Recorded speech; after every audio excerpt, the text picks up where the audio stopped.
Hello everyone, I hope you all are good. देखिए friends, आज की वीडियो के अंदर हम डिस्कस करेंगे एनवीएस का detailed syllabus for the TGT post के लिए आपका क्या रहेगा, पीजीटी के लिए आपका क्या रहेगा, ठीक है, सब्जेक्ट वाइज।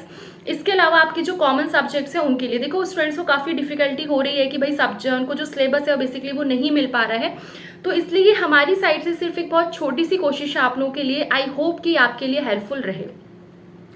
देखो भाई, अगर हम बात करते हैं इसमें सबसे पहले इसके सिलेबस की, ठीक है, आपका जो एग्जाम पैटर्न रहता है वो कुछ इस तरीके का रहता है कि भैया टीजीटी एंड मिसलेनियस पोस्ट और साथ में पीजीटी, इन सभी पोस्ट के लिए ये आपके कॉमन पेपर रहते हैं, जिसमें आपका जनरल अवेयरनेस रहता है 10 मार्क्स का, राइट। उसके बाद रीजनिंग रहेगी 10 मार्क्स की। उसके बाद knowledge of ICT means computer वगैरह का इसके अंदर आपका आएगा 10 मार्क्स। और उसके बाद आपका टीचिंग एप्टीट्यूड 10 मार्क्स। ये आपका टीजीटी एंड पीजीटी दोनों पोस्ट के लिए कॉमन है। और साथ में सब्जेक्ट कंसर्न आप लोगों का, जिस भी सब्जेक्ट में आप लोगों ने ऑप्ट किया है, जिस भी सब्जेक्ट में आप लोगों ने अपना फॉर्म फिल किया है, वो आप लोगों का रहेगा। तो वो हर इंसान का अलग अलग हो सकता है, ठीक है। किसी ने मैथ से किया होगा, किसी ने सोशल स्टडीज से किया होगा, जो भी आप लोगों का रहेगा। उसके बाद अगर हम बात करते हैं अब देखिए कॉमन सब्जेक्ट्स की, तो जनरल अवेयरनेस देखो, अगर आप साइट्स पे जाओगे तो कोई इसका एक लाइक प्री डिफाइंड पूरा सिलेबस नहीं है, ठीक है, डिटेल वाइज आपको नहीं दिया गया है कि ये सब चीज़ें ऐसे नहीं दिया हुआ है। सिर्फ आपको टॉपिक्स मिलेंगे कि भैया जनरल अवेयरनेस, ठीक है, आपको रीजनिंग, नॉलेज ऑफ आईसीटी और साथ में टीचिंग एप्टीट्यूड। लो जाओ अब करो अपना। तो अब स्टूडेंट्स कंफ्यूज है कि भैया रीजनिंग में हम क्या पढ़े, इसमें हम क्या पढ़े, उसमें हम क्या पढ़े, ये रहता ही है, right. Specially for the self study aspirants, उनके लिए तो रहता ही है, एक थोड़ी सी गाइडेंस मिलना ज़रूरी होती है। तो बस वही चीज़ है। तो देखो भाई, ज़्यादा आप लोगों ने ना घबराना नहीं है। पहले आप ये चीज़ अपने माइंड में पहले तो फिट करो, ठीक है। और एक सबसे बड़ी चीज़ है कि आप लोग डिफ्रेंशिएट करना सीखो चीज़ों में, और चीज़ों में कंपैरिजन करना सीखो, सिमिलैरिटी निकालना सीखो। ये तीनों चीज़ों को आप लोग सीखो। कैसे?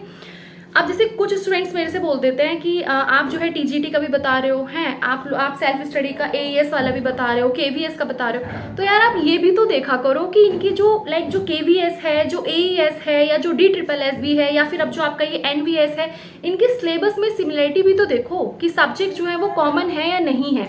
इसी तरीके से आप लोग घबरा जाते हैं कि भैया इसमें तो ये आ रहा है, इसका सिलेबस क्या रहेगा। अरे यार, जो आपका देखो ये सारे आपकी स्टैंडर्ड लेवल की जॉब्स हैं, ठीक है। अब जो आपका केवीएस में रहता है सिलेबस, देखो यार, अगर यहाँ पे दिया हुआ है कि भैया रीजनिंग दी हुई है, अब रीजनिंग में कोई हिंदी के टॉपिक्स तो आएंगे नहीं उठ के, हैं, या रीजनिंग के अंदर कोई आपके इंग्लिश के टॉपिक तो आ नहीं जाएंगे, रहेंगे तो रीजनिंग के टॉपिक ना, चाहे वो आपकी केवीएस में आ रही हो, चाहे DSSS में आ रही हो, चाहे एनवीएस में आ रही हो, या चाहे एईएस में आ रही हो, या चाहे अदर किसी सब्जेक्ट्स अदर किसी एग्जाम में आ रही हो, ये भी तो आप चीज़ को देखेंगे। तो अगर वो बात कर रहा है भैया रीजनिंग, तो अगर आपको पता है कि केवी के अंदर भी यही आ रहा है, तो वही सब टॉपिक्स आपको हर एग्जाम के अंदर कवर करने होते हैं। तो इसमें तो कोई इतनी घबराने वाली बात है नहीं, है ना इसमें कोई ऐसी कोई बात है। तो सबसे बड़ी चीज़ कि भैया प्रीवियस क्वेश्चन पेपर अगर आपको मिल जाए तो उनको आप एक बार ज़रूर देखिएगा। प्रीवियस से आपको पता चलेगा कि भाई किस किस टॉपिक से आप लोगों के क्वेश्चंस रहते हैं, तो उन टॉपिक्स को आप लोग अच्छे से कवर करेंगे, राइट। और प्रीवियस क्वेश्चन पेपर से आपको एक सही अप्रोच भी पता चलती है कि किस तरीके से आपको पढ़ना है, लेवल ऑफ क्वेश्चंस क्या रहता है, डिफिकल्टी लेवल कितना रहता है, तो वही सारी चीज़ें हैं। अब हम चलिए थोड़ा सा डिटेल में बात कर लेते हैं। ये बात करते हैं भाई सबसे पहले जनरल अवेयरनेस के लिए, राइट। तो देखिए इसके अंदर आपको important days and dates, Indian history, books and authors, Indian national movement, awards and honours, budget, general polity, current affairs, Indian economy, states and capitals of India. Current affairs आपको national international both पढ़नी है, right. उसके बाद आपका international and national organisation, science, जिसके अंदर आपको inventions and discoveries वगैरह पढ़नी है। उसके बाद आपका साइंस एंड टेक्नोलॉजी, देन आपका स्पोर्ट्स, उसके बाद आपका abbreviations, then countries and capitals, ये आपको पढ़ना है। अब देखिए एक और चीज़, काफ़ी स्टूडेंट्स ऐसे होते हैं जो बोलते हैं कि भैया आपने तो ये बताया, ये वाले टॉपिक से तो नहीं आया, या फिर ये वाला नहीं बताया, इसमें से आ गया। तो देखो यार, ऐसा पॉसिबल नहीं होता है। सपोज करो फॉर एग्जाम्पल रीजनिंग के अंदर आपके 10 टॉपिक्स हैं, ठीक है, सो इट्स नॉट पॉसिबल ना कि यार वो 10 के 10 टॉपिक में से आपके क्वेश्चन आ जाए, ऐसा तो नहीं होता ना। बट करके तो हमें सारा जाना पड़ता है यार, क्या पता कहाँ से वो लोग दे दे, किस टॉपिक से वो लोग दे दे, है ना। तो इसलिए रिस्क नहीं ले सकते, तो इसीलिए हमको सारा करना पड़ता है। चलिए, तो ये आपका रहा जनरल अवेयरनेस के लिए। देखो भाई, जो लोग स्टूडेंट स्पेशली न्यू हैं टीचिंग वाले फील्ड में, जो पहली बार एग्जाम्स दे रहे हैं किसी भी टीचिंग एग्जाम्स का, तो उनके लिए स्पेशली रहता है, ठीक है ना, जिनको नहीं अभी इतना पता होता है। बट जो लोग पहले भी एग्जाम्स दे चुके हैं तो उनको तो पता होगा यार किस तरह का आप लोगों का रहता है पैटर्न, सिलेबस सब। उसके बाद अगर हम बात करते हैं नेक्स्ट, आगे बढ़ते हैं जी, 1 मिनट रुकेंगे। यस, रीजनिंग के लिए तो भाई देखो स्क्रीन पे हमने दिखा दिया है, यहाँ से आप लोग एक बार देख लेंगे, ठीक है। आप स्क्रीन पे देखिए, अदरवाइज मैं अगर सारी चीज़ें पढ़ूंगी तो वीडियो काफ़ी लंबी हो जाएगी। तो इतनी हम लंबी वीडियो नहीं करना चाहते। उसके बाद आगे बढ़ते हैं। उसके बाद आपका क्या रहता है, जनरल अवेयरनेस हो गया, रीजनिंग हो गया, ठीक है। उसके बाद आपकी नॉलेज ऑफ आईसीटी, तो उसके अंदर जो भी आपके लाइक मेन टॉपिक्स रहते हैं कंप्यूटर रिलेटेड, वो सब आप लोग कर सकते हैं, ठीक है। आई होप मैंने वो लिखा होगा कहीं पे आईसीटी का भी। ओके चलो, वो भी मैं आपको बता दूंगी, ठीक है। बाकी एक बार आप प्रीवियस ज़रूर देखेंगे, उससे आपको थोड़ा पता चलेगा कि किस तरह के क्वेश्चन आईसीटी वाले आ रहे हैं। तो आपका रीजनिंग अवेयरनेस हो गया, रीजनिंग हो गया, ठीक है, नॉलेज ऑफ आईसीटी। देन अब आता है आपका टीचिंग एप्टीट्यूड। भाई टीचिंग एप्टीट्यूड का तो ऐसा सीन है कि ये तो अपने आप में काफ़ी एक वाइड टॉपिक है, ठीक है। तो इसको तो आप लोग जितना इसकी प्रैक्टिस करेंगे क्वेश्चंस की, उतना ज़्यादा अच्छा रहेगा, ठीक है। लेकिन एक ये है कि मैं थोड़ा थोड़ा आपको मोटा मोटा बता देती हूँ कि जो आपको मेनली करना है, जैसे कि आपको प्लानिंग से क्वेश्चंस देखने के लिए मिल सकते हैं, ठीक है। Instructional plan, unit plan, year plan, ठीक है, लेसन प्लान, आपको इंस्ट्रक्शनल मटेरियल रिसोर्सेज से मिल सकते हैं, आपको उसके बाद उसमें कुरिकुलम से मिल सकते हैं, इवैल्यूएशन से मिल सकते हैं, इंक्लूसिव एजुकेशन से मिल सकते हैं, ठीक है। तो इस तरह के आपके कुछ रहेंगे। बाकी मैंने आपको स्क्रीन पे शो कर दिया है। बाकी देखिए, जैसे आप लोगों ने अपना सीटेट वगैरह का एग्जाम दिया होगा, तो आई होप कि आपने वहाँ से चीज़ों को अपनी कवर करा होगा सिलेबस को, तो वही सब आप लोगों का इस तरह का रहेगा। लेकिन आपको ज़्यादा से ज़्यादा क्वेश्चंस की प्रैक्टिस करनी है, और PYQ में अगेन बोल रही हूँ, मिल जाए भाई आप जैसे भी पॉसिबल हो, मार्केट में मिल रहा हो या फिर आप गूगल पे अगर हो डाउनलोड कर लो, उसको ज़रूर देखेंगे, वहाँ से आप लोगों को आइडिया लगेगा क्वेश्चंस का। उसके बाद अपनी सिर्फ प्रैक्टिस कीजिए और ज़्यादा से ज़्यादा अपनी प्रैक्टिस सेट्स लगाइए। बाकी इन टॉपिक्स को तो आप ज़रूर कवर करके जाएंगे, ठीक है, जो मैंने आपको टॉपिक यहाँ पे स्क्रीन पे शो कर दिया है। सो उसके बाद हम लोग आगे बढ़ते हैं। सो ये सब आप लोगों का रहेगा जो कि आपके कॉमन सब्जेक्ट सभी के लिए रहेंगे। अब सब्जेक्ट कंसर्न भाई सबका अलग अलग रहेगा, उसके लिए मैं आपको बताती हूँ, रुक जाओ।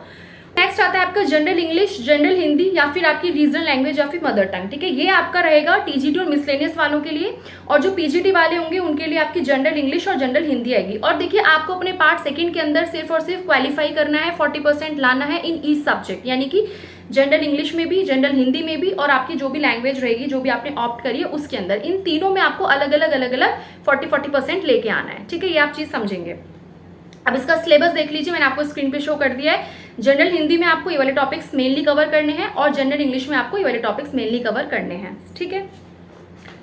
उसके बाद अब ये रहा आपका। अब हम बात करते हैं थोड़ा सा सब्जेक्ट कंसर्न की।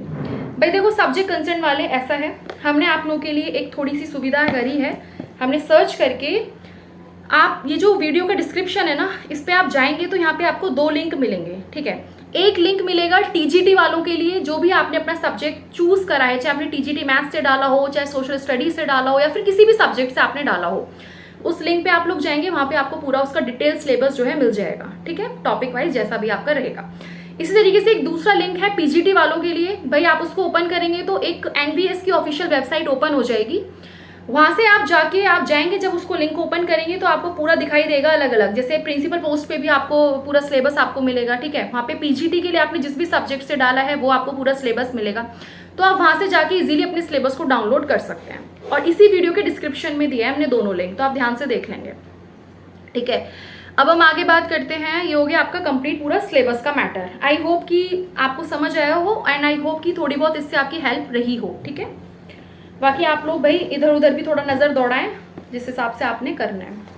अब देखिए, एक और पॉइंट मैं आप लोगों को क्लियर कर दूं, जो भी स्टूडेंट है टीजीटी एंड मिसलेनियस पोस्ट वाले, ठीक है, इनके लिए क्या रहेगा भाई, एक जनरल इंग्लिश आएगी, एक जनरल हिंदी आएगी, और साथ में रीजनल लैंग्वेज या फिर मदर टंग आप लोगों की रहेगी, ठीक। जनरल इंग्लिश आप लोगों को पता ही है, जनरल हिंदी आप लोगों को पता है। अब बात आती है इसकी रीजनल लैंग्वेज का, भैया क्या मसला है, तो ये हम थोड़ा सा बता देते हैं।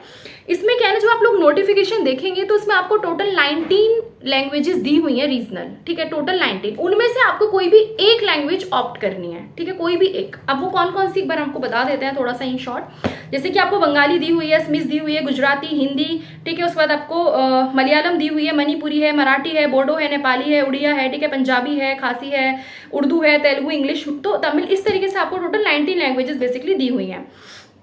अब क्या करना है आप लोगों ने, सपोज करो इनमें से किसी ने हिंदी ऑप्ट कर ली, ठीक है, और मान लो या फिर किसी ने इंग्लिश ऑप्ट कर ली, ठीक है, तो इनका जो स्टैंडर्ड रहेगा ना, डिफिकल्टी जो बेसिकली इनका लेवल रहेगा, वो जनरल इंग्लिश और जनरल हिंदी वाले क्वेश्चन से थोड़ा ज़्यादा रहेगा, ठीक, ये आप ध्यान रखेंगे।